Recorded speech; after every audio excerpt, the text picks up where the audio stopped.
For nearly 60 years, Cub Campers have led the market with Australian-made quality campers, and they've followed their buyers as they've progressed into small caravans and hybrids. Now here we have the F14, a fusion between a traditional pop top and all of the best parts of a hybrid or camper, external living. Now we're here in Warrnambool for Caravan of the Year 2025, sponsored by MSA 4x4 Accessories. We've got our three judges, John, Mel and Alison, who've got some quality time with the F14 to dig into what stands out about this fantastic new hybrid. So let's get talking to them.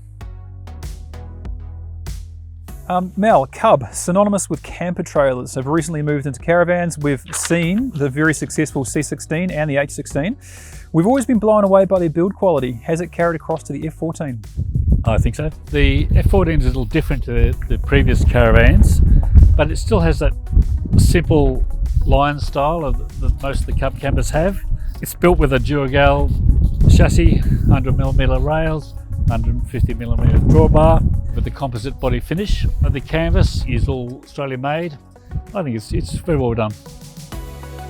So Alison, it's a new model for Cub. What stood out in terms of innovation for it? The F in F14 stands for fusion. So this trailer is a fusion of a Cub camper trailer and the hybrid. So it's meeting the middle ground between those two. It's got a travelling height of 2 metres, so it's quite low, and that was very deliberate on Cub's part. So that will fit into most garages or carports. And then of course that low profile makes it easy to tow, less wind resistance when you're towing, better fuel consumption and the like. So it looks quite different. You don't see a pop top that's that low. When the top is popped, there's that big 600mm section of canvas, which is also quite unusual, but it works. You know, I think they're really going to fill a gap in the market with it. John, Cub Campers bringing that fusion of a camper trailer's outdoor living to a caravan's indoor comfort. Have they pulled it off? You know, somebody coming from a caravan would think it was quite small. Somebody coming from a tent or a camper would think it was luxurious. So it's one of those things where it's easy to tow, it's easy to set up and it's easy to park, but there are compromises in the size, obviously. But it's about a 20-minute setup, which I think is pretty reasonable. I like the outside living space, that's sensational, but you can cook inside if the weather turns bad. Big comfortable bed, easy to access, I thought. The lounges in this particular setup are single seat lounge each side with its own table which swivels around. You could easily sit there, use it as a workspace if you wanted to. No, I like it.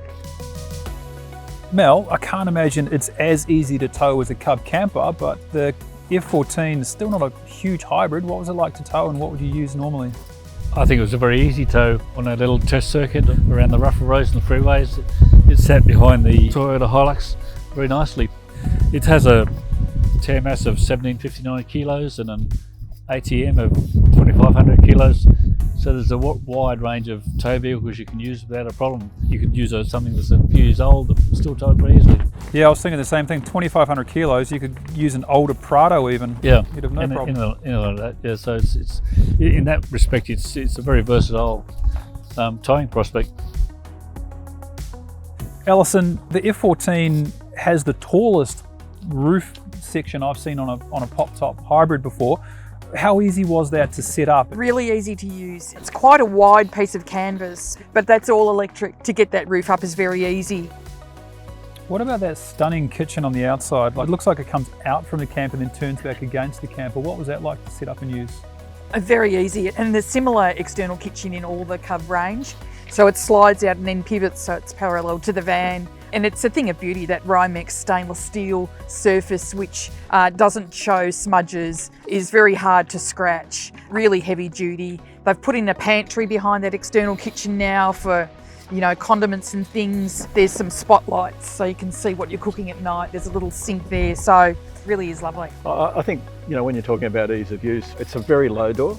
I mean, structurally it would be very difficult to do it any other way, but it's low because the travel height is so low. You can get in quite easily, but you've got to remember to, I think, come out backwards, otherwise it's a bit difficult.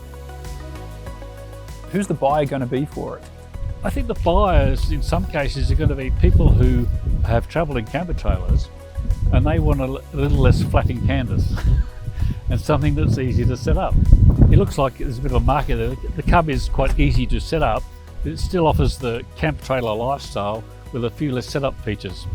And the height of the roof there's still plenty of room to walk around inside. It's going to attract people who, I guess, want to upgrade to something a little more user-friendly, but still not a caravan. And being a Cub, like we know with their trailers, their campers that is, they can go practically anywhere. So do you see the users of that F14 taking that thing on the Tanami, taking it up the Gibb River? Like that's the sort of, you take it quite remote and quite tough terrains? I think, yes, since Cav have plenty of experience in building camper trailers, they've certainly transferred all that to the caravan style, and I see no problem at all. It's quite a small package for towing. John, Self-Sufficiency, they tend to use Australian brands when they can, and I reckon I saw some Red Arc in there. What sort of specs have we got on the gear?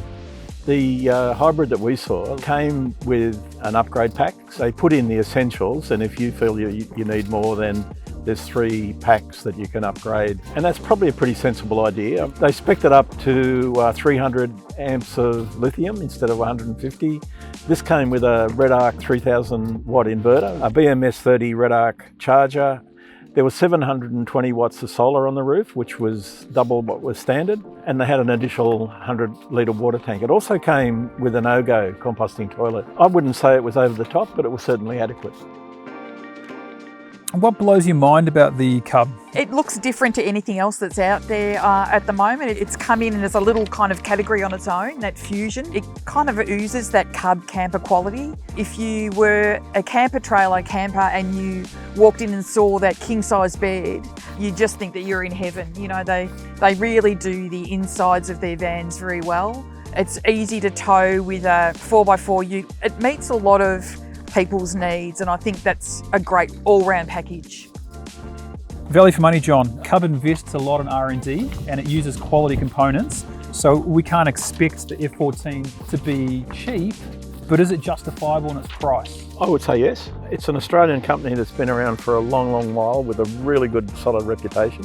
So you know that the hybrid you're going to get is going to be good quality. You know it's going to last. They've got exceptional resale value. It starts at $75,000, but the way this one was optioned up, it was close to 110, I think 109,000. So it's not the cheapest hybrid on the market by a long stretch, but I think given the quality, given the electronics that's in it, given the company's history and its Australian build, it's only to be expected. It's a premium product and you're going to pay a bit more, but look, I think it's worth the money. So Alison, we know a Cub's been around for nearly 60 years and its quality precedes it. Can you tell us a bit about its customer service? All the Cub vehicles have QR codes, both sides of their vans and hybrids. And so customers can scan that QR code and it takes them to all the warranty documents for that model, the user manuals that they can download as a PDF, 5-year structural warranty. They haven't been in business for 60-something years for nothing. They look after their customers. So that was the Cub F14. If you enjoyed that video, please like and subscribe. And if you have any questions or comments, leave them below and we'll answer as quickly as possible.